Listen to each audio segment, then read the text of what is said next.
Me acuerdo que en el colegio, cuando me tocaba en primaria la pregunta, ¿y tu papá de qué trabaja? A veces cuando era muy chica me ponía roja de vergüenza porque era, ¿qué digo? Si no me van a entender que mi papá corre, es piloto, de aviones, no, de autos de carrera. Bueno, cuando lo veía en la tele con sus verborragia tan típica, no era lo que yo conocía en mi casa.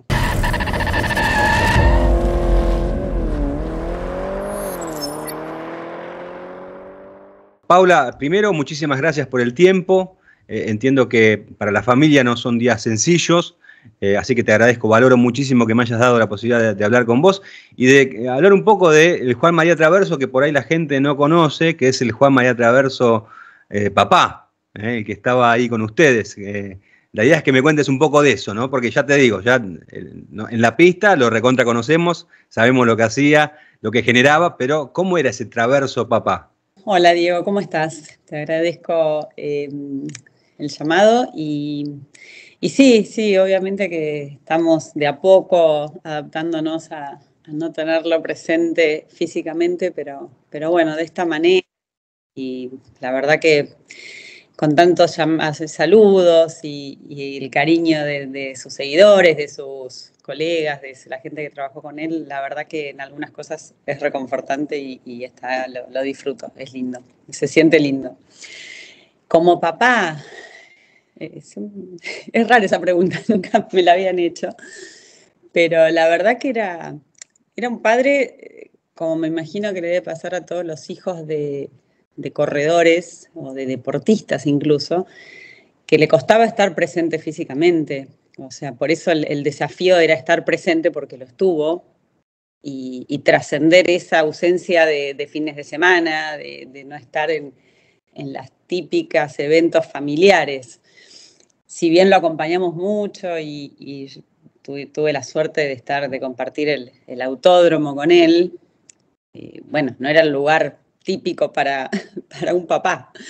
Me acuerdo que en el colegio, cuando me tocaba en primaria la pregunta, ¿y tu papá de qué trabaja? A veces cuando era muy chica me ponía roja de vergüenza porque era, ¿qué digo? Si no me van a entender que mi papá corre, es piloto, de aviones, no, de autos de carrera. Bueno, fue un padre muy, en ese sentido, muy atípico, pero bueno, muy presente, muy compañero, muy todo lo opuesto a la personalidad, a la imagen que él se armó, que tuvo, que su carácter de piloto por lo que fue más conocido. La verdad que era cálido y era súper comprensivo, era más fácil hablar con él que con mi mamá, que era por ahí más rígida, más estricta, quien ponía los límites, lo que había que hacer, ¿no? Él en ese sentido siempre fue fácil de acceder y fácil de tratar, al contrario, para mí fue un padre muy cálido en ese sentido, muy presente, muy compañero, repito, y la verdad que cuando lo veía en la tele con sus verborragia tan típica, no era lo que yo conocía en mi casa. ¿En tu casa no insultaba nada? ¿O de vez en cuando hacía...? Porque él decía, que una frase muy buena, que el insulto era acortar las ideas, ¿no?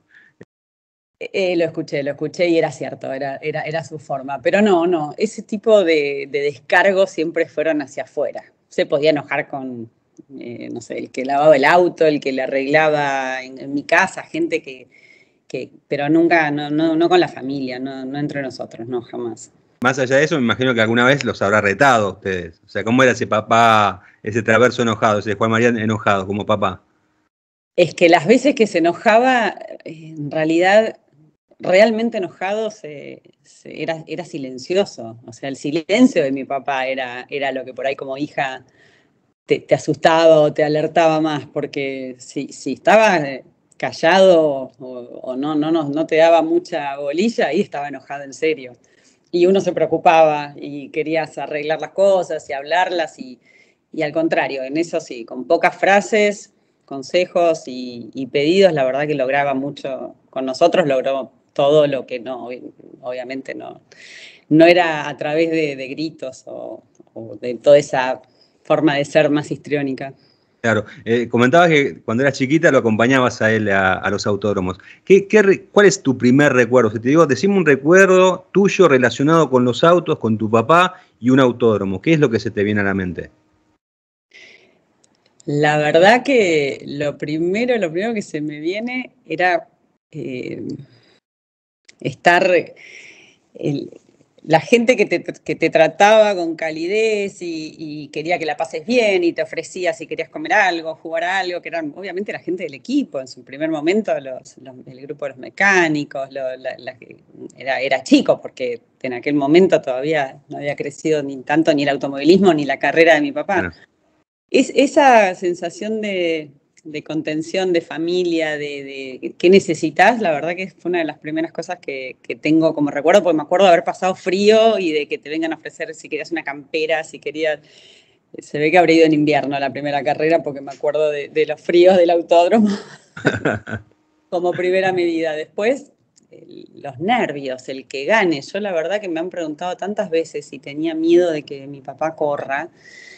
La realidad es que no, nunca, crecí con eso, nací, mi papá ya corría, por ende, miedo nunca sentí. Estar en el autódromo era que le vaya bien, que gane, que cumpla su expectativa, su objetivo, que el equipo esté contento porque festejaba todo el equipo con los resultados, más vale, era un esfuerzo de todos.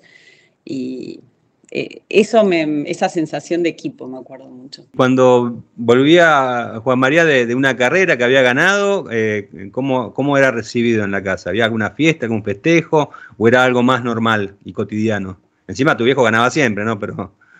Claro, es que para cuando ya fui un poquito más grande, la verdad mi papá ya ganaba y creo que al contrario, alertaba la situación de qué pasó. Si no ganó, ¿qué pasó? ¿Se rompió el auto? ¿Qué problema hubo? ¿Lo tiraron afuera?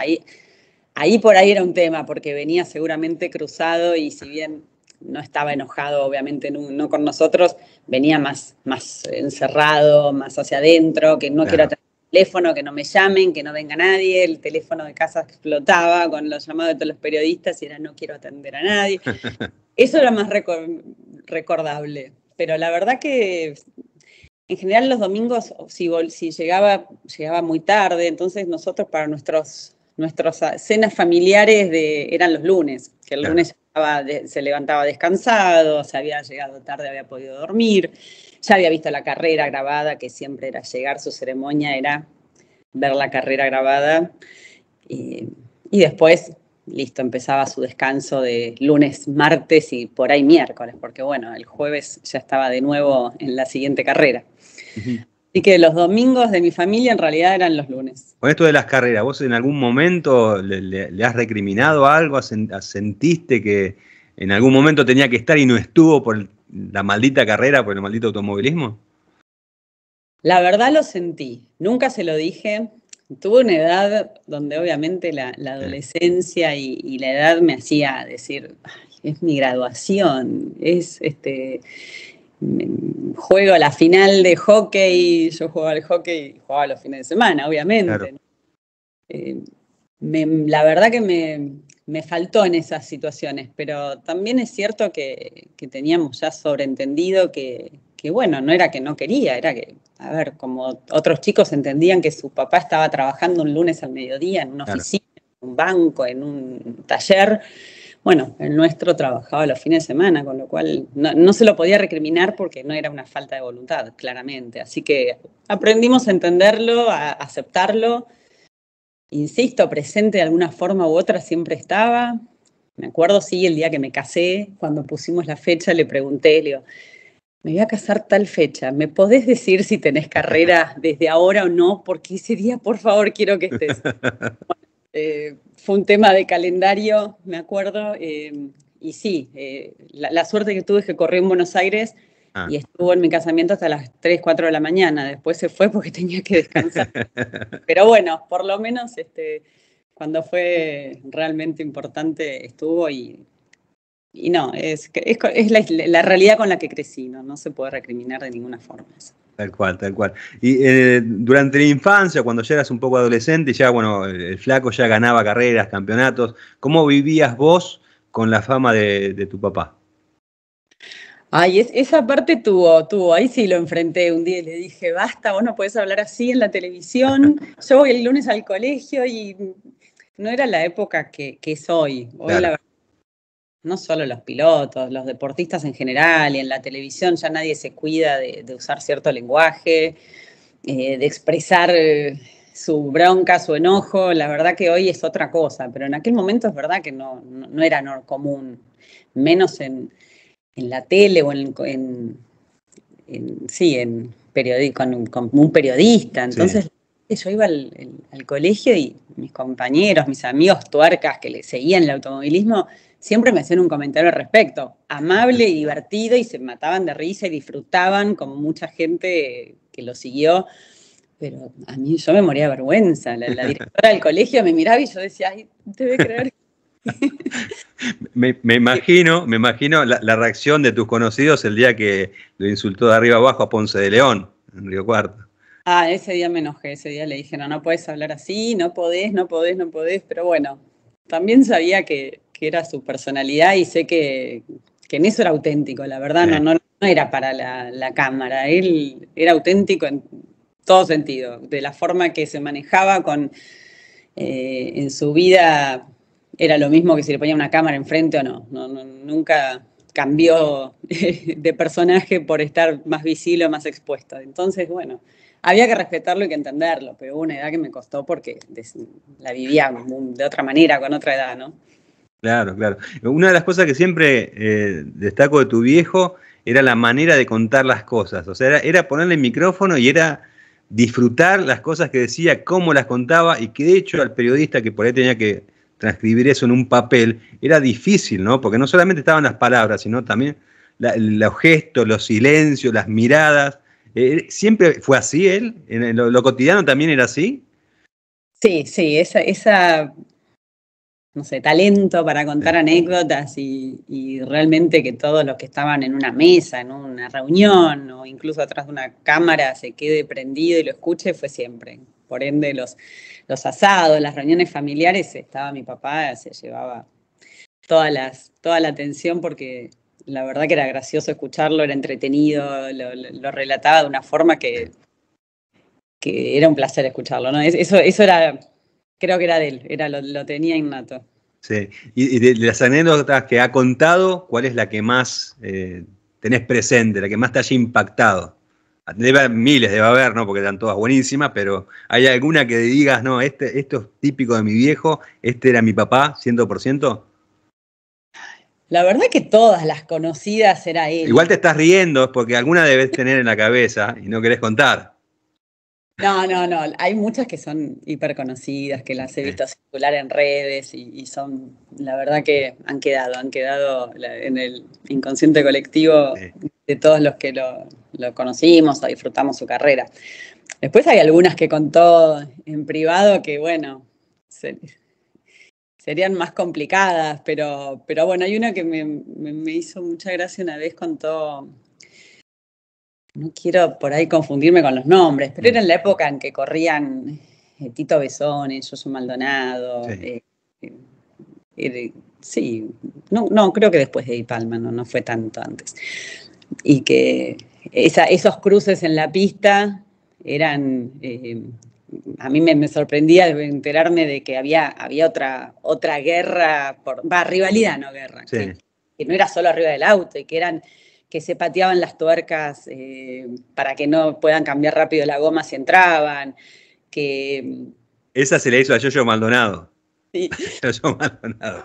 que han llegado a cortar la luz de un autódromo Sí. para que el primero que tuvo las pistolas neumáticas para cambiar gomas no pudiera tener esa ventaja. Sí. A mí esas cosas, cómo las contaba él, aún siendo la víctima, porque también era cierto que se las hacían y las hacía, era ida Claro. y vuelta. Y creo que una vez sí contó que Yoyo fue el que pasó le dijo, estamos a mano, ¿no? Ahora sí, estamos a mano y bueno, ese tipo de anécdotas me hacía reír mucho porque eran las que no se sabían. Claro. Ahora trascendieron más, pero las he escuchado muchas veces y bueno, era lo que era realmente el automovilismo de esa época, que era disfrutable abajo y arriba del auto, en el autódromo, entre los equipos. Sí. Yo me acuerdo de estar en el autódromo y saludar a todos los equipos, que me invitaran a venir, que tenemos medialunas en el camión de cualquiera de los otros pilotos. Había otra camaradería.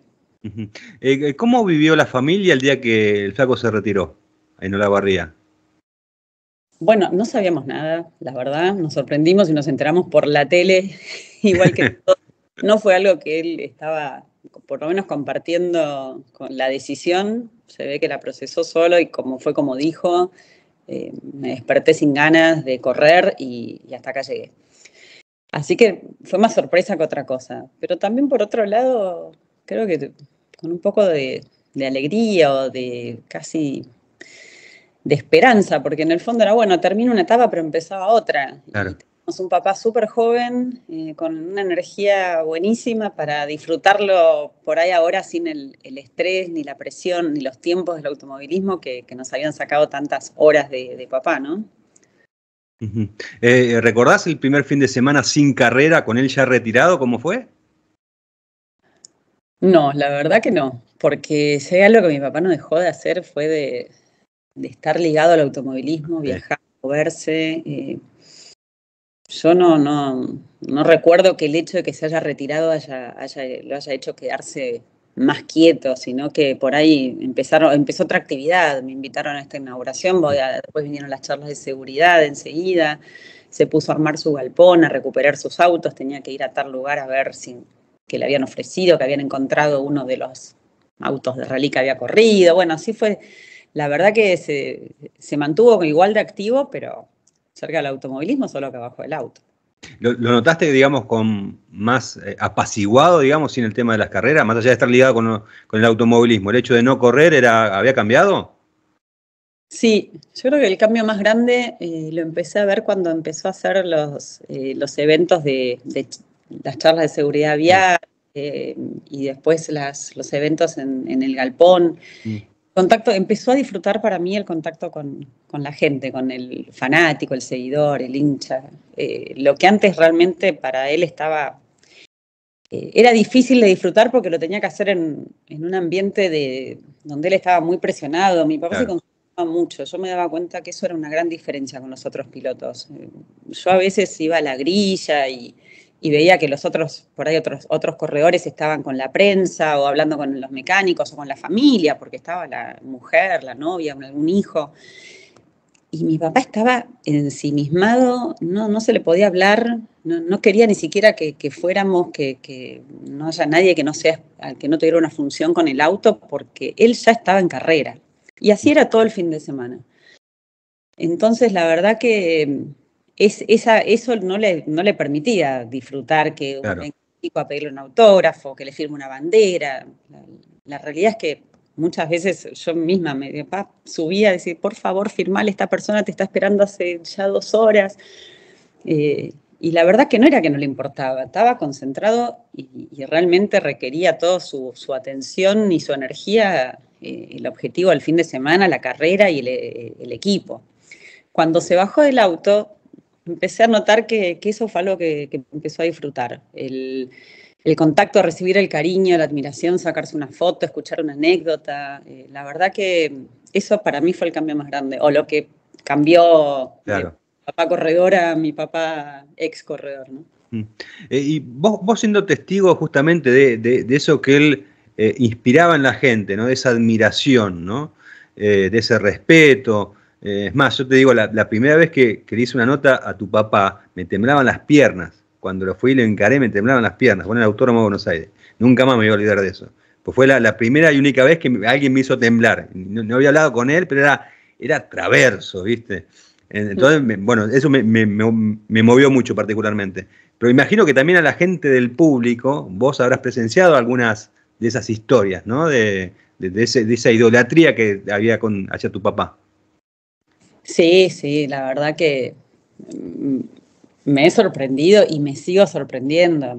Es el día de hoy, ayer sin ir más lejos, me mandaron fotos de tatuajes que se ha hecho gente, pero tatuajes grandes, con el casco, con la firma, y en el autódromo también lo vivía. Me impresionaba más cuando cuando venían a veces mujeres no, porque mi papá, mi marido es fanático, mi hijo, y venía la familia, y habían estado horas esperando por una gorrita, una firma.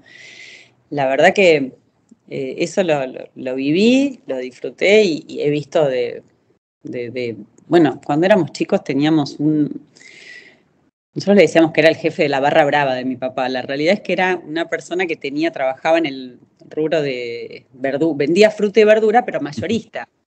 Y me acuerdo que la semana, lunes, martes, después de que mi papá hubiese ya vuelto y ya había corrido, venía y nos regalaba cajas de verdura, de fruta, bolsones nos traía un montón. No, esto es para mi ídolo, y nos dejaba y no sabíamos mucho ni qué hacer más que agradecerle, por supuesto, pero él decía, esto me deja contento a mí, y creo que fue la misma persona que fue a una carrera y había llevado una vez llevaron una cabra y la habían pintado de violeta, y fue una oca.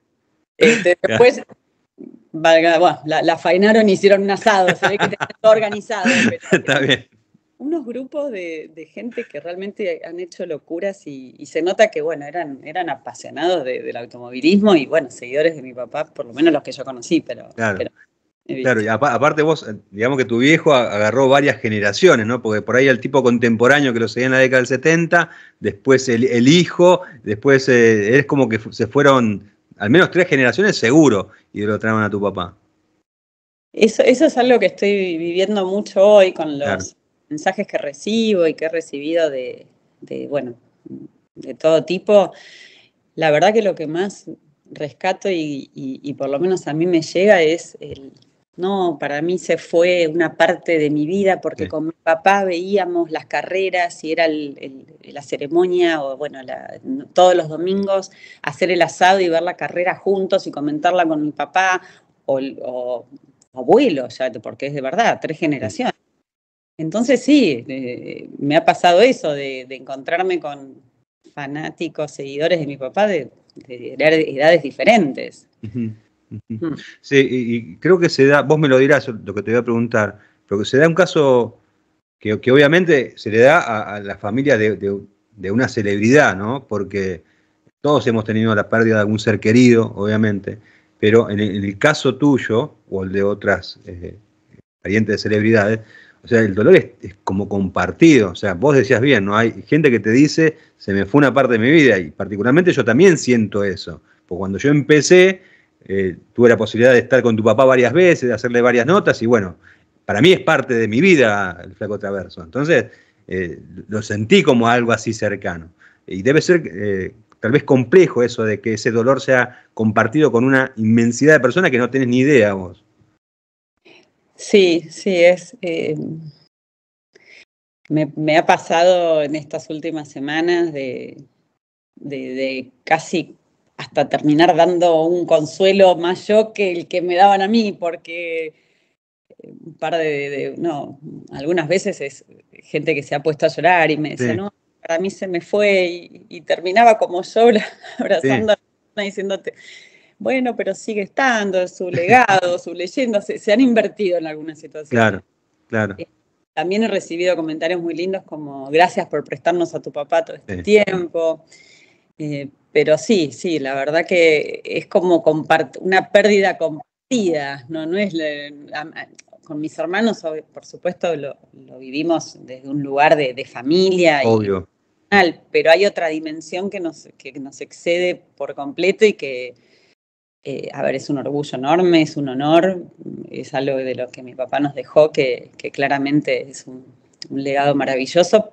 Pero sí, es raro porque la verdad que es casi como compartir un dolor al mismo nivel y bueno, sí, se siente raro, pero es lindo. Sí, seguro.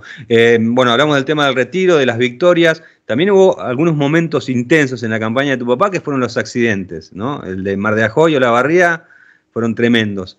¿Ustedes cómo vivieron esos momentos? Por suerte yo no los vi en vivo. La verdad no había visto la carrera, por lo cual cuando vi el accidente ya sabía que mi papá estaba bien. Y aún así me impresionó un montón porque fueron muy llamativos. O sea, dar 5 vueltas, 4 vueltas campana y después la verdad que, pero bueno, también es cierto que se bajó caminando y ese miedo no duró más que unos segundos. Yo en lo personal siempre tuve mucha confianza en la seguridad de los autos, los circuitos. Si bien, a ver, siempre pasan cosas, bueno, también pasan arriba de un avión y pasan en la calle y uno, pero sabiendo que todo lo que se podía controlar estaba y mi papá en eso siempre respetó mucho las normas de seguridad, eran importantes para él en cuanto a dentro del auto, ¿no? O del circuito. No, me transmitía esa confianza. Él se subía tranquilo al auto y la verdad que aun cuando hacía un trompo, se iba afuera, o tenía un choque, quedó afuera de la carrera, perdimos los puntos del campeonato, ¿no? Claro, No tenía miedo de que le pase algo. De esos 2 accidentes, ¿hubo alguno que te haya sorprendido más o impresionado más? En el momento fue más llamativo el del TC2000, ¿no? Sí, Olavarría, sí. Sí, pero la realidad es que cuando lo escuché a mi papá, después de, bueno, cuando le recriminé toda esa puteada, al explicarme el accidente o escucharlo explicar el accidente y que realmente por centímetros hubiese sido otra historia, porque si pegaba contra ese paredón... El de Río Cuarto de TC, está bien, perfecto, sí. Sí. Si ese paredón él lo agarraba de otra forma y no llegó, la verdad que sí, se hubiese lastimado. Entonces, pero me asustó después cuando escuché su explicación. En el momento ni siquiera se veía tan fuerte. Claro, tal cual, tal cual. ¿Y cómo era el flaco abuelo? Bueno, yo creo que ahí se permitió las cosas que no pudo permitirse con nosotros, porque cuando éramos chicos obviamente estaba con su energía puesta 100% en su carrera y en sus autos. Así que como abuelo, no, mira, te voy a contar la anécdota que lo ilustra. Cuando mi hija nos vinimos a Buenos Aires, la inscribo en el colegio al que yo iba cuando yo era chica, la mayor, ¿no? Y le digo a mi papá, acompáñame que tengo la primera reunión con la directora, tengo que llevar unos papeles para inscribir a Juana, y me acompaña. La directora me ve por la ventana, nos ve llegar y cuando entramos sus primeras palabras fueron estas: bueno, ahora que es abuelo por fin lo voy a tener en el colegio, aunque sea un rato. Así que sí, ahí como abuelo ha ido a ver actos, ha ido a buscarlos, los ha ido a llevar, me ha acompañado a llevarlos a la peluquería, a Temaiken. Me acuerdo una visita que hicimos, mi hija era chiquita y no entendía por qué a mi papá lo paraban para sacarle fotos. Entonces me preguntaba, ¿por qué le sacan fotos, mamá? Y bueno, había que explicarle que lo entienda con sus 4 o 5 años.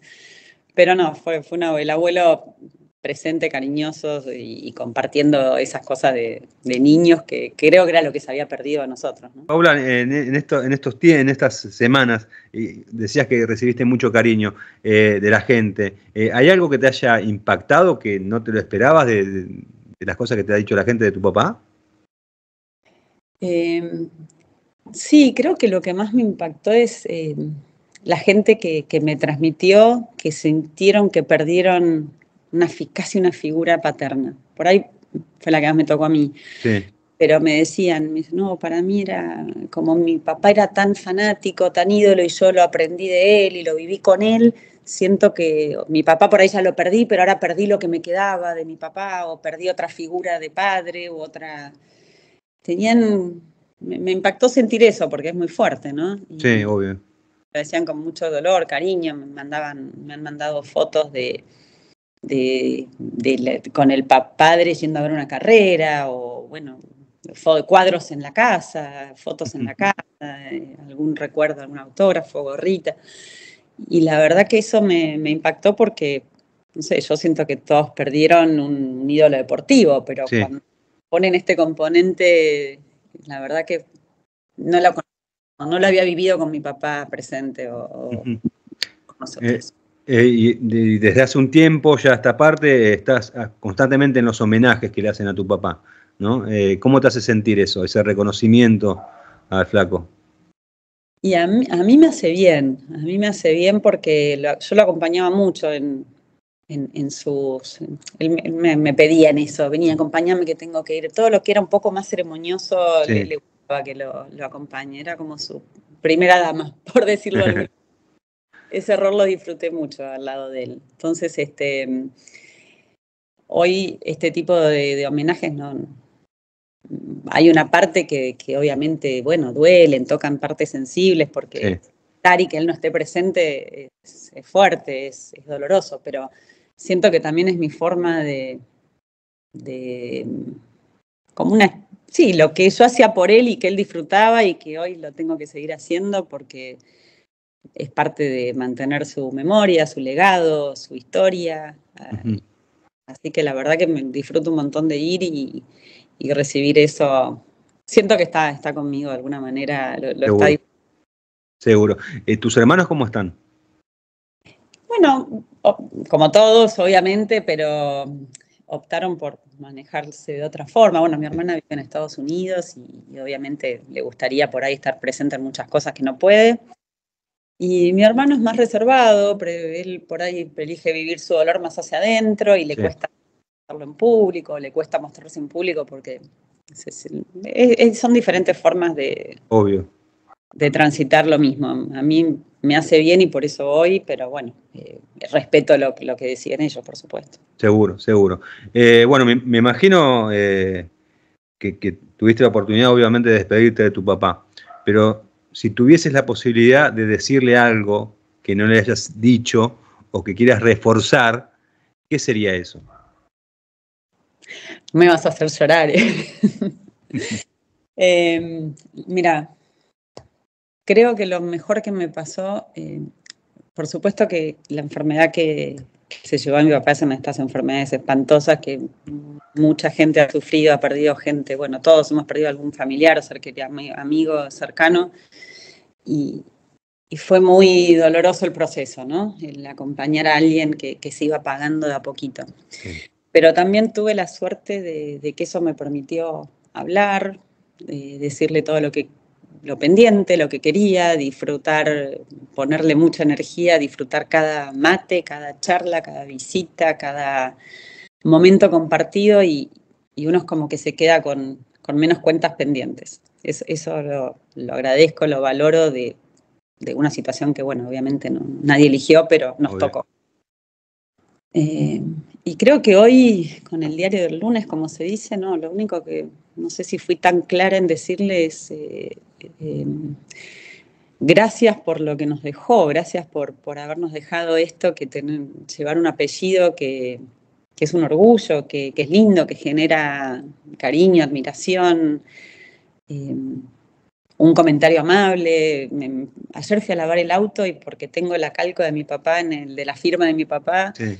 Los chicos del lavadero me preguntaron si era algo de Traverso. Bueno, sale la conversación, vinieron todos, bueno, a darme su pésame, a decirme que él alguna vez había ido a lavar el auto ahí, que había comentarios amables, lindos y que de última a mí me llegan me tocan de que, bueno, ha sido una persona que dejó una linda huella en este mundo y hasta yo recibo parte de ese cariño, con lo cual creo que solo sería reforzar.